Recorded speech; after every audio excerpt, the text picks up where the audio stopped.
வணக்கம். இன்றைய முக்கிய செய்திகள். முதலில் தலைப்புச் செய்திகள். நிரந்தர அரசியல் தீர்வு இல்லாமல் நல்லிணக்கம் ஏற்படாது, சுமந்திரன் தெரிவிப்பு.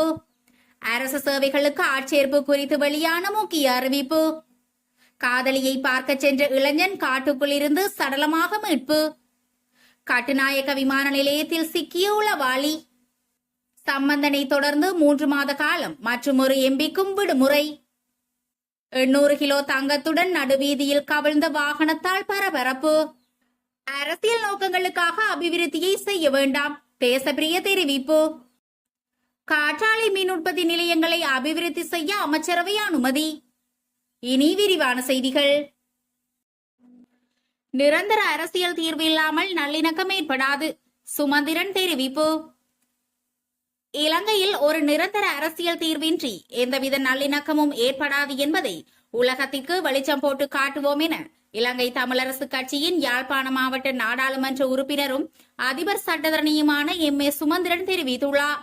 நாடாளுமன்றில் நேற்று உரையாற்றும் போதே அவர் மேற்கண்டவாறு குறிப்பிட்டார்.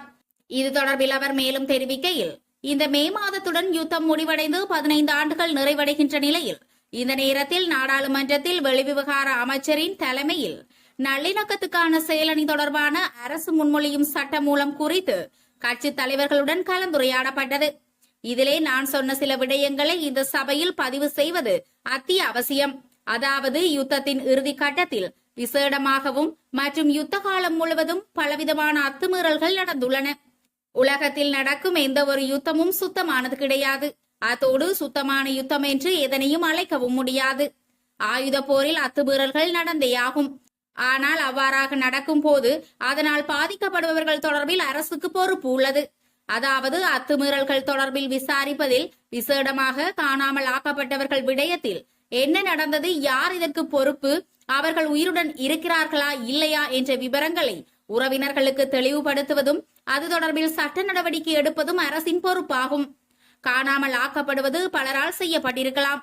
ஆனால் சாட்சியங்களின் அடிப்படையில் கற்றுக்கொண்ட பாடங்களும் நல்லிணக்கத்துக்குமான ஆணைக்குழுவுக்கு முன்னால் வழங்கப்பட்ட சாட்சியங்களின் அடிப்படையில் இறுதி 2 நாட்களில் 3000க்கும் மேற்பட்டவர்கள் அரச படையினரிடம் சரணடைந்தனர் என்று அரசு நியமித்த ஆணைக்குழுவினாலேயே சொல்லப்பட்டுள்ளது. அவர்களுக்கு என்ன நடந்தது என்பதை வெளிப்படுத்த வேண்டியது அரசின் பொறுப்பாகும். அத்துடன் இந்த விடயத்தில் பல ஆணைக்குழுக்கள் நியமிக்கப்பட்டுள்ளன. கற்றுக்கொண்ட பாடங்களும் நல்லிணக்கத்துக்குமான ஆணைக்குழு, உடலகம ஆணைக்குழு, பரணகம ஆணைக்குழு போன்றவற்றில் பலவிதமான விடயங்கள் எடுத்துச் சொல்லப்பட்டு முன்மொழிவுகள் உள்ளன. எந்த முன்மொழிவும் இதுவரையில் நடைமுறைப்படுத்தப்படவில்லை. அத்தோடு இறுதியாக இந்த அனைத்து ஆணைக்குழுக்களின் முன்மொழிவுகளையும் ஆராய்வதற்காக இன்னும் ஒரு ஆணைக்குழு நியமிக்கப்பட்டது. அதன் முன்மொழிவுகளும் உள்ளன. இவை எல்லாவற்றையும் நடைமுறைப்படுத்தவில்லை. இவை அரசின் ஆணைக்குழுக்களாகும். அதோடு இவற்றின் முன்மொழிவுகளை நடைமுறைப்படுத்தாது தற்போது இன்னும் ஒரு நல்லிணக்கத்துக்காக செயற்படுத்தப்படும் செயலணியொன்று பிரேரிக்கப்பட்டுள்ளது.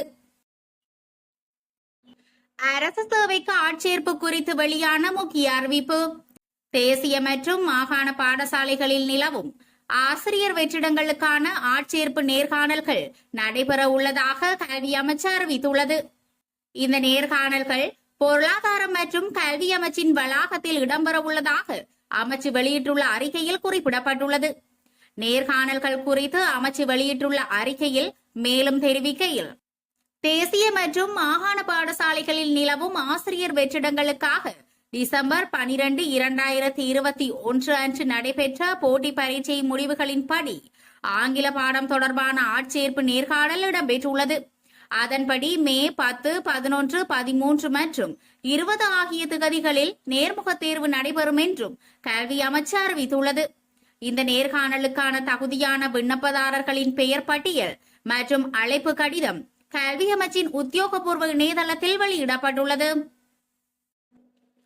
காதலியை பார்க்க சென்ற இளைஞன் காட்டுக்குள் இருந்து சடலமாக மீட்பு.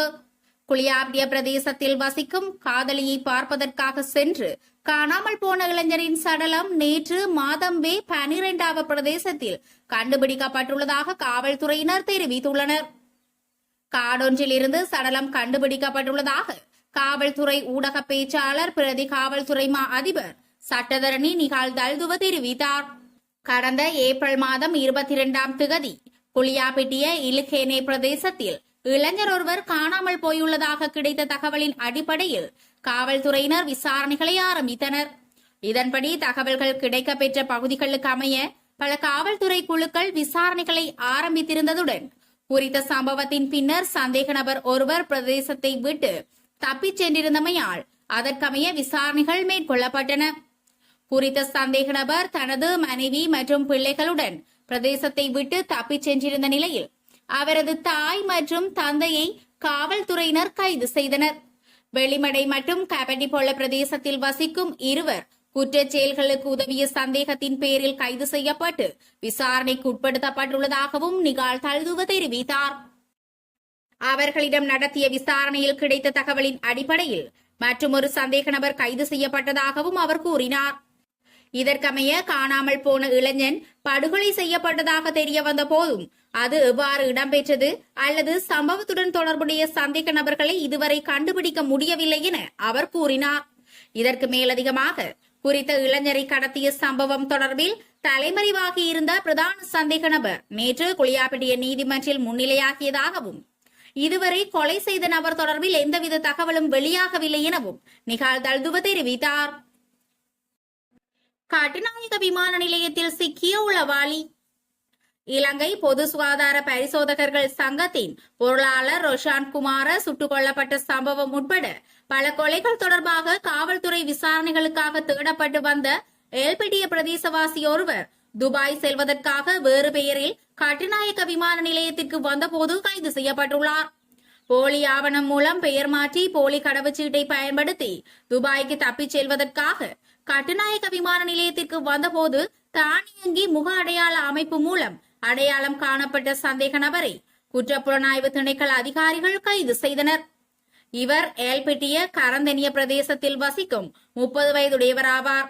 நாட்டில் இருந்து தப்பிச் செல்வதற்காக மதுரடுவ டில்ஷான் மதுசங்கடி சில்வா என்ற போலி பெயரில் போலி கடவுச்சீட்டை தயார் செய்துள்ளார்.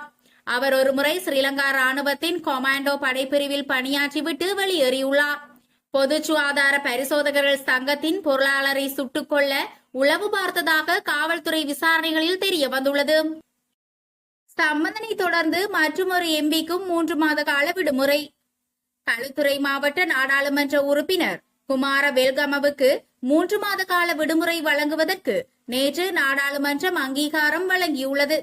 எதிர்க்கட்சி பிரதம அமைப்பாளர் லக்ஷ்மன் கிரியல்லவினால் இந்த யோசனை நாடாளுமன்றத்தில் முன்வைக்கப்பட்டது. வெல்கமவுக்கு சுகையினம் காரணமாக விடுமுறை வழங்கப்பட்டுள்ளதாக நாடாளுமன்ற வட்டாரங்கள் தெரிவிக்கின்றன.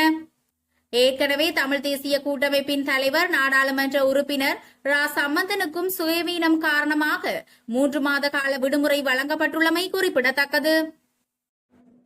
800 கிலோ தங்கத்துடன் நடுவீதியில் கவிழ்ந்த வாகனத்தால் பரபரப்பு.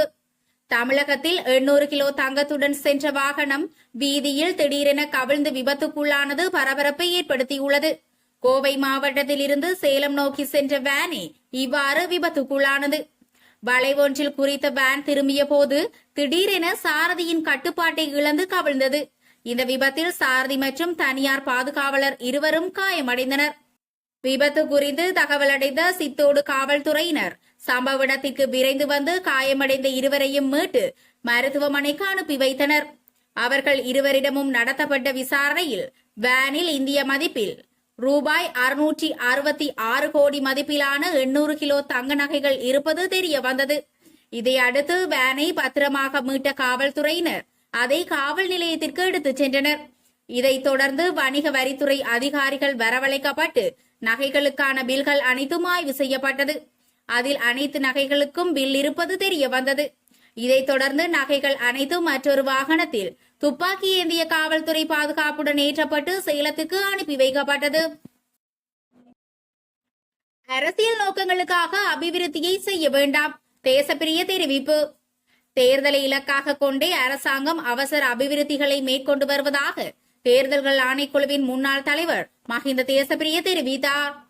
நாட்டில் தேர்தல் சட்டம் இத்தருணத்தில் அமலில் தான் இருப்பதாக தேர்தல்கள் ஆணைக்குழு கூறுகிறது. தேர்தல் ஒன்றுக்கான அழைப்பு விடுக்கப்பட்டு வேட்புமனுக்கள் பெறப்பட்டு விட்டன.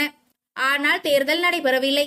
இதன் காரணமாகவே தேர்தல் சட்டம் நடைமுறையில் இருப்பதாக ஆணைக்குழு கூறுகிறது. இந்த பின்புலத்தில் எதிர்வரும் 5 மாதங்களில் ஜனாதிபதி தேர்தலும் நடைபெற உள்ளது.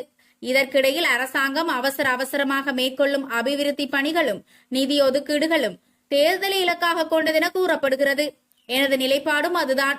வரவு செலவு திட்டத்தில் ஒதுக்கப்பட்ட நிதிக்கான பணிகளை ஜூலை 30 முன்னர் முன்னெடுக்குமாறு உத்தரவுகள் பிறப்பிக்கப்பட்டுள்ளன. குறிப்பாக மலையக பகுதிகளில் இந்த பணிகளை துரிதப்படுத்துமாறு உத்தரவிடப்பட்டுள்ளது. குறைந்தபட்சம் நவம்பர் 30 வரை கால அவகாசம் வழங்கப்பட வேண்டும். மலையகத்தில் இவ்வாறு அபிவிருத்தி பணிகளை துரிதப்படுத்துமாறு கோருவது நல்ல விடயம். அது முன்னெடுக்கப்பட வேண்டிய விடயம்தான். என்றாலும் தேர்தலை இலக்காக கொண்டு செய்வது பொருத்தமற்றது. பொருளாதார நெருக்கடியால் பாதிக்கப்பட்டுள்ள மக்களுக்கு பகிரப்படும் அரிசியை வழங்க முன்னாள் மாகாண சபை உறுப்பினர்கள் செல்வதாக குற்றச்சாட்டுகள் சுமத்தப்பட்டுள்ளன. அது அரசியல் நோக்கங்களை இலக்காக கொண்டது. இத்தருணத்தில் அரிசி அல்லது எந்த ஒரு நிவாரணம் பகிரப்பட்டாலும் அது மக்களின் வரி பணத்தில் வழங்கப்படும் நிவாரணம் என அடையாளப்படுத்தப்பட வேண்டும். 2015 ஆண்டு முதல் இந்த முறைமைகளை நாம் பின்பற்றினோம். உள்ளூராட்சி மன்றங்களுக்கு 10 மில்லியன் வரை நிதி ஒதுக்கீடுகள் செய்யப்படுகின்றன. அதனை வரவேற்கிறோம். அதற்கு பதிலாக குறித்த தேர்தலை நடத்தினால் அதனை இலகுவாக செய்ய முடியும். தற்போது முன்னெடுக்கப்படும் செயற்பாடுகள் ஆளுநரின் கீழ் முன்னெடுக்கப்படும். அவை முற்றிலும் அரசியல் சார்பானது என அவர் குறிப்பிட்டார். காற்றாலை மின் உற்பத்தி நிலையங்களை அபிவிருத்தி செய்ய அமைச்சரவை அனுமதி. மன்னார் மற்றும் பூநகரி ஆகிய பகுதிகளில் காற்றாலை மின் உற்பத்தி நிலையங்களை அபிவிருத்தி செய்வது தொடர்பில் மின்சக்தி அமைச்சர் காஞ்சன விஜயசேகர முன்வைத்த யோசனைக்கு அமைச்சரவை அனுமதி அளித்துள்ளது. இதன்படி குறித்த பணிகளுக்காக இந்தியாவின் அதானி நிறுவனத்துடன் புரிந்துணர்வு ஒப்பந்தம் ஒன்றை கைச்சாத்திடுவதற்கு அமைச்சரவை அனுமதி வழங்கியுள்ளது. அதானி நிறுவனம் சமர்ப்பித்துள்ள திட்ட முன்மொழிவுகளை மதிப்பீடு செய்வதற்காக அமைச்சரவையினால் பேச்சுவார்த்தை உடன்பாட்டு குழு ஒன்று நியமிக்கப்பட்டுள்ளது.